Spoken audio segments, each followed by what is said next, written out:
নতুন মামলায় সালমান আনিসুল সহ ৫ জনকে ৫ দিনের রিমান্ড। যাত্রাবাড়ী থানার এসি সহ ৩ জনকে ট্রাইব্যুনালে হাজির। ভোটার তালিকা হালনাগাদ কার্যক্রমের উদ্বোধন। ভোটের অধিকার প্রতিষ্ঠার সংগ্রামের যাত্রা শুরু হয়েছে। বরিশাল নগরীতে চুরি ছিনতাই বাড়ায় আতঙ্কে নগরবাসী। ৬ মাসে ৫৭ মামলায় গ্রেফতার ৪৫ জন। এবং আজ শপথ নেবেন ডোনাল্ড ট্রাম্প। নতুন দিনের সূচনা, বিজয়ের র্যালিতে রিপাবলিকান নেতা।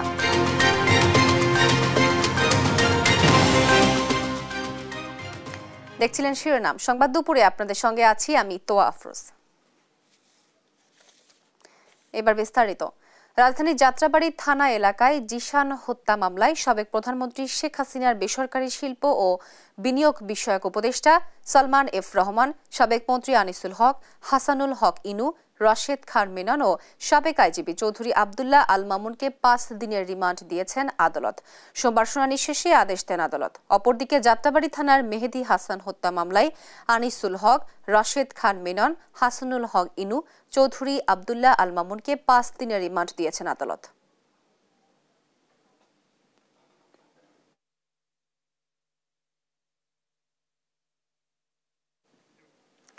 বৈষম্য বিরোধী ছাত্র আন্দোলনে রাজধানীর যাত্রাবাড়ী এলাকায় ইমাম হোসেন তাইমকে হত্যার মামলায় গ্রেফতার পুলিশের সহকারী কমিশনার তানজিল আহমেদ এবং গাজীপুরের কোনাবাড়িতে হৃদয়কে হত্যার মামলায় গ্রেফতার পুলিশ কনস্টেবল আকরাম হোসেন এবং উত্তরার একটি হত্যা মামলায় গ্রেফতার পুলিশ কনস্টেবল হোসেন আলীকে ট্রাইব্যুনালে হাজির করা হয়েছে। গত ২০ জুলাই যাত্রাবাড়ী এলাকায় আন্দোলনকারী কলেজ ছাত্র ইমাম হোসেন তাইম হত্যা মামলায় গত ১৩ জানুয়ারি ওই জনের তখনকার পুলিশের সহকারী কমিশনার তানজিল আহমেদকে ২০ জানুয়ারি ট্রাইব্যুনালে হাজির করার নির্দেশ দেন ট্রাইব্যুনাল। একই দিনে গাজীপুরের কোনাবাড়িতে গত বছরের ৫ আগস্ট কলেজ ছাত্র মোহাম্মদ হৃদয়কে হত্যার মামলায় পুলিশের কনস্টেবল আকরামকেও হাজির করার নির্দেশ দেন আদালত। ওই আদেশের পরিপ্রেক্ষিতে সোমবার সকালে তাদের ট্রাইব্যুনালে হাজির করা হয়। এছাড়া রাজধানীর উত্তরায় একটি হত্যা মামলায় পুলিশ কনস্টেবল হোসেন আলীকেও ট্রাইব্যুনালে হাজির করা হয়েছে। তাদের জুলাই আগস্টের গণহত্যার ঘটনায় মানবতা বিরোধী অপরাধের মামলায় গ্রেফতার দেখিয়ে কারাগারে পাঠাতে প্রসিকিউশনের করা আবেদনের শুনানি হবে আজ। এছাড়া ন্যাশনাল টেলিকমিউনিকেশন মনিটরিং সেন্টার এনটিএমসির সাবেক মহাপরিচালক অবসরপ্রাপ্ত মেজর জেনারেল জিয়াউল আহসানের পক্ষে ট্রাইব্যুনালের বিচার কার্যক্রমের এখতিয়ার নিয়ে করা আপিলের শুনানিও হবে। প্রধান নির্বাচন কমিশনার বলেছেন, ভোটের অধিকার প্রতিষ্ঠার সংগ্রামের যাত্রা শুরু হয়েছে। সকালে সাভারে ভোটার তালিকা হালনাগাদ কার্যক্রমের উদ্বোধন অনুষ্ঠানে একথা বলেন তিনি। এ সময় ভোটের সকল অনিয়মের বিরুদ্ধে জনপ্রতিরোধ গড়ে তোলার আহ্বান জানান ইসি প্রধান। সোমবার সকালে 10:30টায় ঢাকা জেলার সাভার উপজেলা পরিষদ মিলনায়তনে প্রধান নির্বাচন কমিশনার ও নির্বাচন কমিশনার উপস্থিত থেকে ভোটার তালিকা হালনাগাদ কর্মসূচি উদ্বোধন করেন। আজ থেকে এই কার্যক্রম চলবে আগামী ৩ ফেব্রুয়ারি পর্যন্ত। নিবন্ধন কেন্দ্রে বায়োমেট্রিক নিবন্ধন ৫ ফেব্রুয়ারি থেকে শুরু হয়ে চলবে ১১ এপ্রিল পর্যন্ত। ৫ই আগস্টের বিপ্লব আমাদেরকে একটা বিরাট সুযোগ এনে দিয়েছে, অনেক সুযোগ এনে দিয়েছে। এই সুযোগ হাতছাড়া হলে কিন্তু আমি জানি না আমাদের ভবিষ্যতে কখন আবার এই ধরনের সুযোগ আসবে। এই সুযোগটা হচ্ছে নানাবিধ সুযোগের মধ্যে নাম্বার 1 হচ্ছে ভোটের অধিকার প্রতিষ্ঠার সুযোগ। ভোটের অধিকার কিন্তু প্রতিষ্ঠা হয় নাই। এই বিপ্লবের মাধ্যমে আমরা অধিকার প্রতিষ্ঠার একটা অপরচুনিটি পেয়েছি, সুযোগ পেয়েছি। এখন প্রতিষ্ঠার কাজটা করতে হবে আমাদের। রাজধানীর মিরপুর ৬ নম্বরে প্রশিকা মোড়ে রোববার রাতে বাটার শোরুমে অগ্নিকাণ্ড ঘটে। ফায়ার সার্ভিসের ৬টি ইউনিটের চেষ্টায় রাত ৩:১৫টার দিকে আগুন নিয়ন্ত্রণে আসে। এইচ হিমেলের রিপোর্ট জানাচ্ছেন মোহাম্মদ সাকিব। তালাবদ্ধ শোরুম থেকে ধোঁয়া বেরোতে দেখে হতবাক পথচারী ও স্থানীয়রা। পরক্ষণেই বুঝতে পারেন আগুন লেগেছে। পাশেই ভবন মালিকের বাসা। তাকে ডেকে আনতে আনতে ধোঁয়ায় আচ্ছন্ন পুরো বিল্ডিং। স্থানীয়রা আগুন নেভানোর চেষ্টা শুরু করেন, যোগ দেয় ফায়ার সার্ভিসও। পথচারী মূলত এটা প্রথম দেখছে যে ধোঁয়া বেরোচ্ছে, তারপর উনি খুব সম্ভবত বাড়িওয়ালাকে হয়তো বা ইনফর্ম করছেন। ফায়ার সার্ভিস একটা অলমোস্ট মনে করেন যে আধা ঘন্টা 40 মিনিটের মতো লাগছে, এমন আধা ঘন্টা অ্যাপ্রক্সিমেট আধা ঘন্টা 40 মিনিট লাগছে। বাট এখান থেকে ফায়ার সার্ভিসের ডিস্টেন্স সর্বোচ্চ 5 মিনিট। শোরুম বন্ধ ছিল, শোরুম তো 10টা সাড়ে 10টার মধ্যে বন্ধ হয়ে যায়। উপরে তো আপনার দোতলায় রেস্টুরেন্ট আছে, ও তার উপরে 8টা স্টুডেন্ট আছে। খবর পেয়ে ফায়ার সার্ভিসের 3টি ইউনিট আগুন নেভানোর কাজ শুরু করলেও পরে যোগ দেয় আরও 3টি ইউনিট। ফায়ার সার্ভিসের 6টি ইউনিটের চেষ্টায় রাত 3:15টায় নিয়ন্ত্রণে আসে আগুন। এ সময় ফায়ার সার্ভিসের একজন কর্মী আহত হয়। অনেক জুতা বেশি এবং জুতার গুদাম ভিতরে ছিল, গুদামটা অনেক ভিতরে, যে এটা ভিতরে যাওয়া খুবই সরু রাস্তা ছিল, যার কারণে আগুনটা আমাদের নিভাতে একটু ব্যাক পেতে হচ্ছিল। রাবার থেকে কার্বন মনোক্সাইড গ্যাস সৃষ্টি হয়, এই কারণে একটু অসুস্থ হয়েছিল, কিন্তু পরবর্তীতে আবার সে একটু সুস্থ হয়ে গেছে। আগুনের সূত্রপাত এখনো আমরা বলতে পারবো না, হয়তো বা বৈদ্যুতিক গোলযোগ কারণে হইতে পারে আগুনটা। ভবন মালিকের দাবি পূর্বশত্রুতার জেরে কেউ আগুন ধরিয়ে দিতে পারে। কিভাবে লাগছে সেটা বলতে পারবো না, এটা শর্ট সার্কিটও হতে পারে, কেউ লাগাইতেও পারে, কারণ আমাদের একটু ঝামেলা আছে বিল্ডিংটা নিয়ে, ভাই তো ঝামেলা আছে একটু। ভবনটির নিচতলায় বাটা শোরুম ও উপরে 2টি রেস্টুরেন্ট রয়েছে। তবে ক্ষয়ক্ষতির পরিমাণ ও আগুন লাগার কারণ জানাতে পারেনি ফায়ার সার্ভিস। মোহাম্মদ সাকিব, দেশ টিভি, ঢাকা। আল জাজিরার সাংবাদিকদের বিরুদ্ধে মামলা করতে ব্রিটেনের সবচেয়ে খ্যাতিমান ব্যারিস্টারের সঙ্গে যোগাযোগ করেছিল বাংলাদেশের ক্ষমতাচ্যুত প্রধানমন্ত্রী শেখ হাসিনার সরকার। কাতার ভিত্তিক সংবাদ মাধ্যমটিতে all the prime minister man নামে একটি প্রামাণ্য চিত্র প্রচারের পর এ সিদ্ধান্ত নেয় হাসিনা সরকার। ডেভিড বার্কম্যানকে মূল হোতা দাবি করে গ্রেফতারের পরিকল্পনাও ছিল তাদের। সানডে টাইমসের প্রতিবেদনে উঠে এসেছে এসব তথ্য। বিস্তারিত সাদ আহমেদের রিপোর্টে। আল জাজিরার সাংবাদিকদের বিরুদ্ধে মামলা করতে ব্রিটেনের সবচেয়ে খ্যাতিমান ব্যারিস্টারদের সঙ্গে যোগাযোগ করেছিল বাংলাদেশের ক্ষমতাচ্যুত প্রধানমন্ত্রী শেখ হাসিনা সরকার। কাতার ভিত্তিক সংবাদ মাধ্যমটিতে all the prime minister man নামে একটি প্রামাণ্য চিত্র প্রচারের পর এই সিদ্ধান্ত নেয় হাসিনা সরকার। ওই সাংবাদিককে গ্রেপ্তারের পরিকল্পনাও ছিল হাসিনা সরকারের। 2021 সালের 1 ফেব্রুয়ারি আল জাজিরায় all the prime minister man নামে একটি প্রামাণ্য চিত্র প্রচার করা হয়। ওই প্রামাণ্য চিত্র তখন বেশ আলোড়ন সৃষ্টি করেছিল। সম্প্রচারের পর শুধু ইউটিউবে এই ভিডিওটি দেখা হয়েছিল 1 কোটি বার। শুধু তাই নয়, প্রামাণ্য চিত্রটি সম্প্রচারের পর মার্কিন প্রেসিডেন্ট জো বাইডেন বাংলাদেশের সাবেক সেনাপ্রধান আজিজ আহমেদ এবং তার ভাইয়ের বিরুদ্ধে যুক্তরাষ্ট্র প্রবেশে নিষেধাজ্ঞা দিয়েছিল। প্রচার হওয়া ওই প্রামাণ্য চিত্রে শেখ হাসিনা সরকারের দুর্নীতি ও ক্ষমতার অপব্যবহারের কথা তুলে ধরা হয়। সম্প্রতি গণভবন থেকে যুক্তরাজ্য ভিত্তিক সংবাদ মাধ্যম দ্য সানডে টাইমসের উদ্ধার করা একটি নথিতে ওই যোগাযোগের তথ্য বেরিয়ে এসছে। গণভবনে শেখ হাসিনার শোবার ঘরে জীর্ণ দশায় ছিল নথিটি।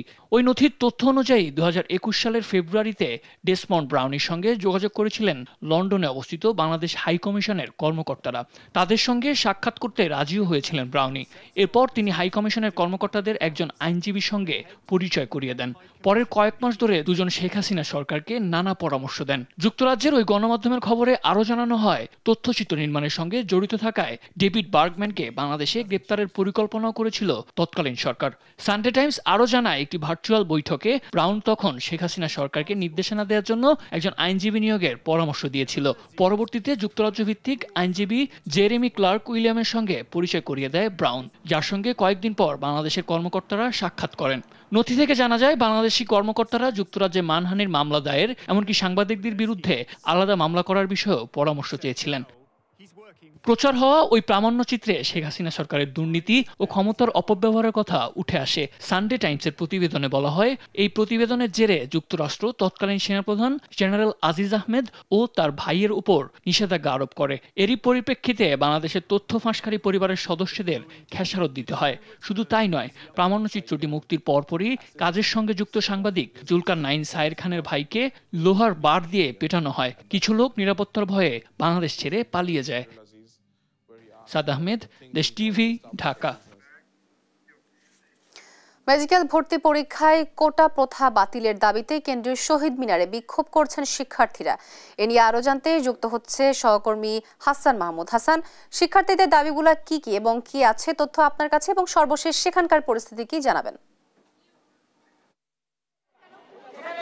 আপনাকে ধন্যবাদ। আপনি যেমনটা বলছিলেন যে শিক্ষার্থীরা এই মুহূর্তে মিছিল করছে, যারা ঢাকা মেডিকেল সহ সোহরাওয়ার্দী মেডিকেল সহ ঢাকার যেসব সরকারি মেডিকেল রয়েছে সেই সব মেডিকেলের শিক্ষার্থী কিন্তু তারা এখানে এই মুহূর্তে অবস্থান করছেন। তাদের যে দাবি সেটি হচ্ছে গতকালকে MBBS ভর্তি পরীক্ষা অর্থাৎ 2024-25 সেশনের যে MBBS ভর্তি পরীক্ষার ফলাফল প্রকাশ করা হয়েছে, সেখানে দেখা গিয়েছে যে বড় ধরনের একটি গাফিলতি দেখা গিয়েছে। সেখানে বিশেষ করে দেখা গিয়েছে যে যারা সেখানে কাট মার্ক ছিল 71 মার্ক, অর্থাৎ 71 যারা পেয়েছে তারা কিন্তু এই মেডিকেল ভর্তি পরীক্ষায় সরকারি মেডিকেলে চান্স পাওয়ার সুযোগ পেয়েছে। কিন্তু অপরপক্ষে দেখা গিয়েছে যে যেটা কোটা ছিল অর্থাৎ মুক্তিযোদ্ধা কোটা, সেখানে কিন্তু তারা 41 পেয়ে সরকারি মেডিকেলে চান্স পেয়েছে। অর্থাৎ দেখা যাচ্ছে যে 70 পেয়েও কেউ চান্স পাচ্ছে না, আবার কেউ 41 পেয়ে চান্স পাচ্ছে। ফলে অর্থাৎ এখানে একটা চরম লেভেলের বৈষম্য দেখা যাচ্ছে বলে এখানকার যেসব শিক্ষার্থী এই বিক্ষোভে অংশ নিয়েছে তারা বলছেন। এবং যেহেতু এখানে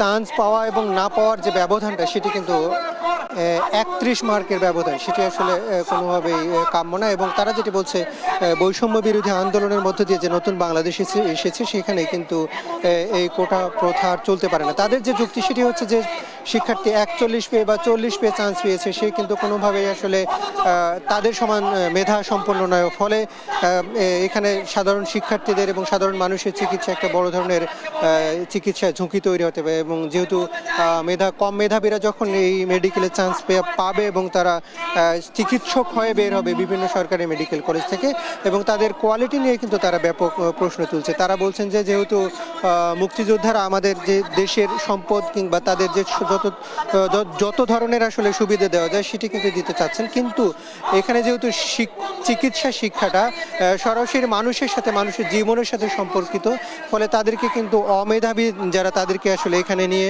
আসার ফলে বড় ধরনের একটা গ্যাপ তৈরি হবে, এটি কিন্তু এখানকার শিক্ষার্থীরা বলছেন। আমরা গতকালকে যেটি দেখেছি যে প্রায় 5300 আসনের বিপরীতে কিন্তু এখানে ফলাফল প্রকাশ করা হয়েছে এবং সেখানে প্রায় 48% শিক্ষার্থী কিন্তু পাশ করেছে।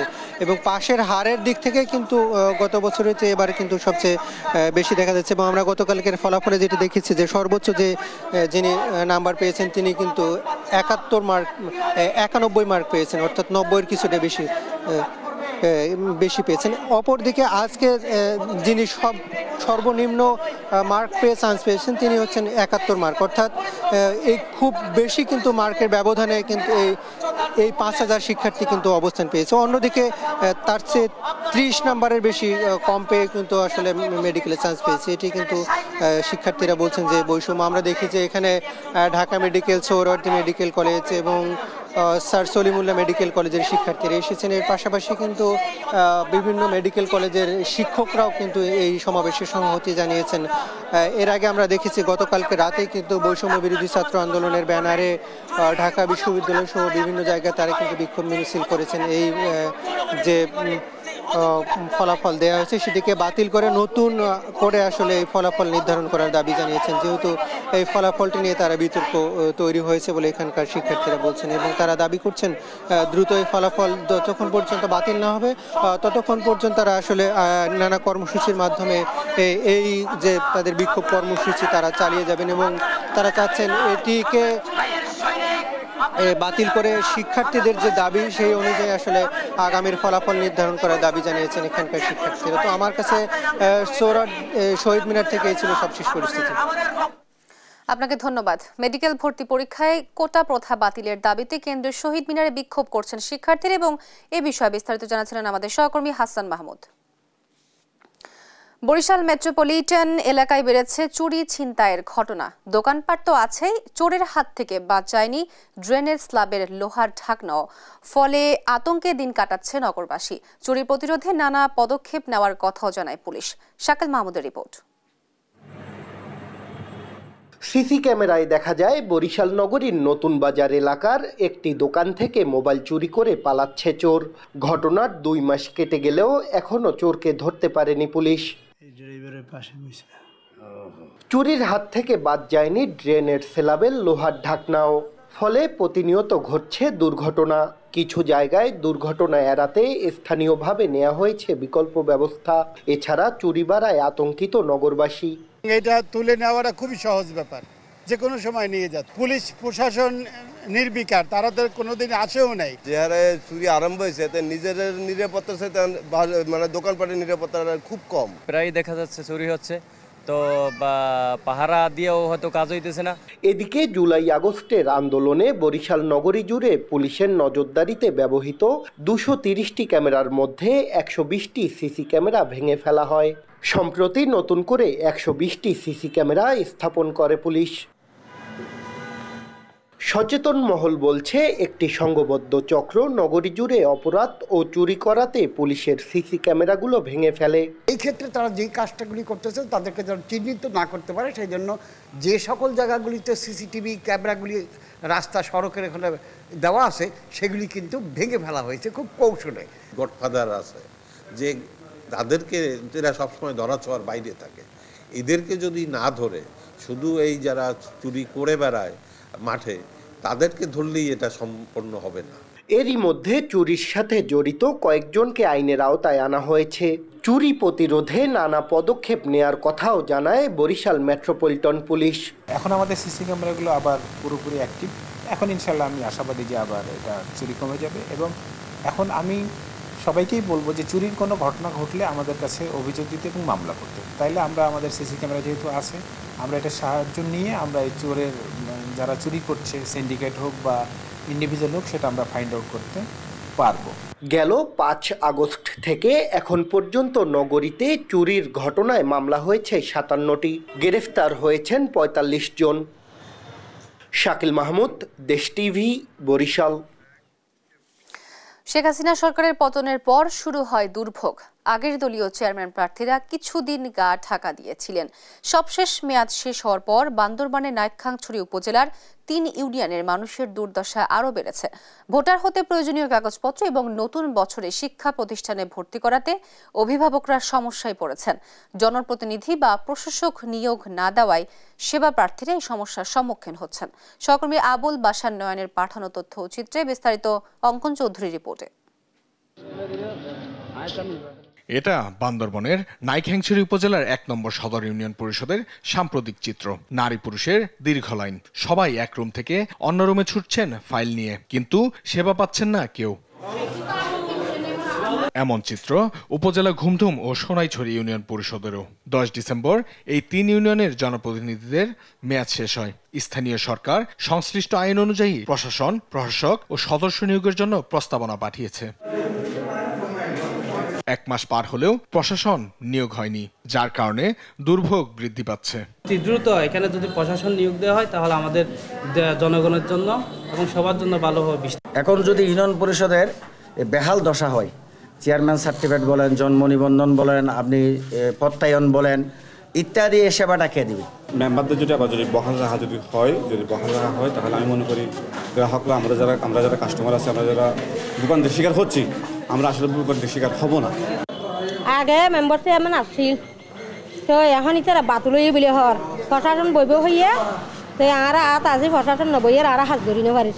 20 জানুয়ারি থেকে শুরু হতে যাওয়া হালনাগাদ ভোটার তালিকা এবং নতুন বছরের জন্য শিক্ষা প্রতিষ্ঠানের ভর্তির কাগজপত্র যেমন জন্ম নিবন্ধন, নাগরিকত্ব সনদ, মৃত্যু সনদ প্রয়োজন, তবে পরিষদ থেকে এসব সরবরাহ করা যাচ্ছে না।